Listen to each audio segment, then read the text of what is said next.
Hey y'all, so welcome back to Life in Review, where I just review the shit that happens to me.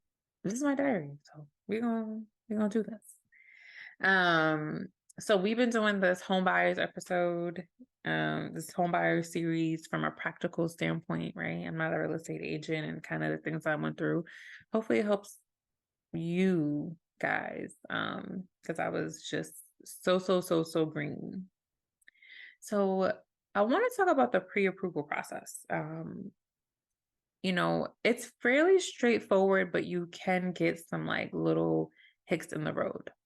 So by now I have my real estate agent, that I'm working with that I interviewed, and now I'm ready to really get an official tissue pre-approval letter that shows, how much of a house that I'm looking to buy.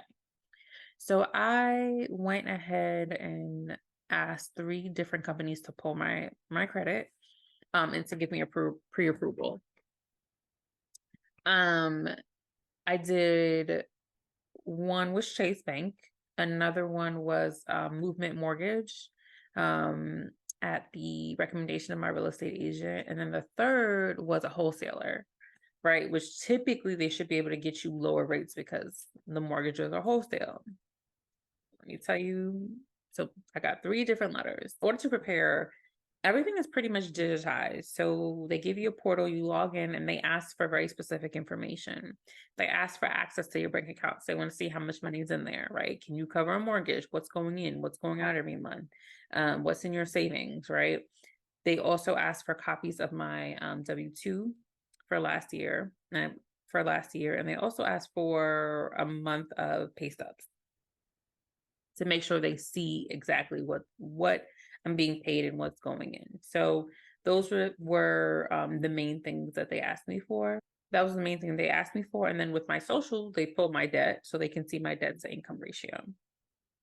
And that's how they figured out what I could afford. And my realtor used a pre-approval letter to show me property, right? So now she knows for a fact I can afford a house within up to, I think I asked for 385 up to. So she was showing me everything 385 and above, maybe a little bit over, right? Because I could always redo it. One thing that was interesting was I thought they were going to be able to tell me, hey, this is exactly what you can afford. Um, I think they used to do that in the past prior to the crash. But now it's more of, well, how much do you want? And then they try to see if you can afford that, and they work it backwards like that. So I thought that was interesting. I'm sure there are still lenders out there that will tell you we would approve up to this amount for you. But I noticed that the three of them work backwards. How much do you want? We're not going to tell you what you can afford. We're going to ask you what you want and see if we can meet you there. And to be honest, I feel like all the pre-approvals were similar, a little bit. I think the wholesaler was a little bit cheaper, but I didn't like the person. So and then Chase played me, y'all. So I've been with Chase since I was about 15 years old. I'm 34 years old now.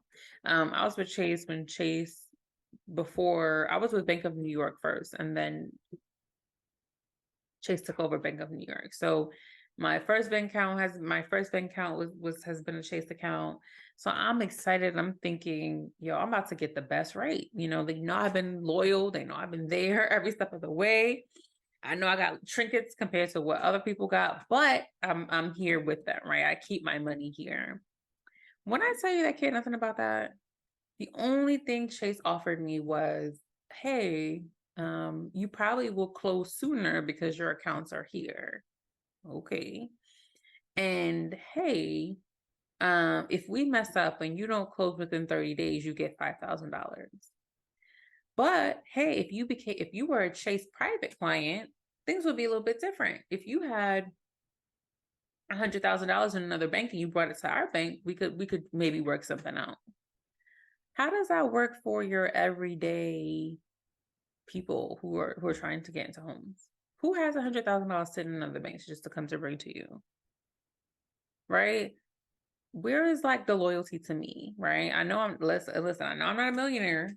But I, work steadily, try to put stuff away and, you know, and I think it was a little disheartening to realize like they actually didn't care.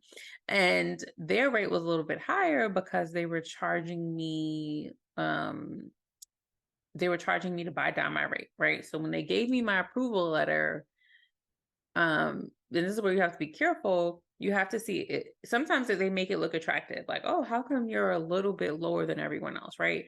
If everyone's at 6%, how did you come in at 5.875? And then you look closely, you realize that they're charging like 0.25% to you, right? That's going to be in your down payment when you're ready to close to buy down your rate. That's not what you want. That's not what I wanted. I didn't ask them for that, right? But you're trying to look attractive. Why didn't you just give me a rate? I'm loyal. So Chase played me. I was like really disappointed with Chase. I hope somebody with Chase would watch this. Maybe I should tag Chase because yeah, I gotta fix that. But that was a little disheartening. But it's crazy because he told me, well, since the housing market crashed, things are a little bit different. Yeah, but you just told me if I was a Chase private client that you could do more. So explain to me, was it the everyday people that made the market crash? Or who made the market crash exactly? So listen, it's frustrating sometimes, just really I feel like in this process, in the pre-approval process, my feeling was is either I was poor, right? Which I want, or you're rich. That in between gets absolutely no love. The wholesaler felt sketchy, right? So at the end, I ended up doing movement mortgage, but the wholesaler was just kind of like, you know, trying to put me in the FHA loan, which I didn't need. So it was weird. And so this is why I really needed to compare, apples to apples, orange to oranges to see what was the best thing for me. But for the pre-approval process, it don't matter. As long as you got that letter, one letter, they'll take it and run with it. I'm curious, y'all, what was your pre-approval process like? Um, Let me know. Then it's on to the exciting part, which is getting the house, the sexy part, right? But I'm curious to know from a practical sense, what was it like for you? It was pretty seamless. Pretty seamless. You pick your lender that you think you want to go with, go find three. I try to do three. Some people do a little bit more, some people do one. I wanted to compare. I wanted to see who I felt better with.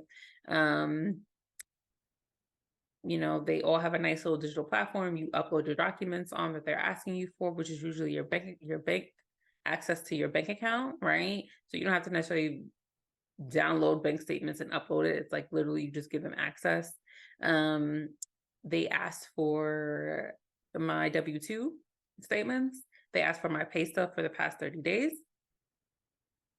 And they were able to generate that letter. And with that letter, my real estate agent, we just started seeing houses and I knew what exactly I wanted, what was in my budget, and then we took it from there. So what was your pre-approval process like? Did Chase play you like Chase played me? We'll be back, of course, to talk about that home, the buying the house, like finding the house. How did I find this house? All right, you guys, take care.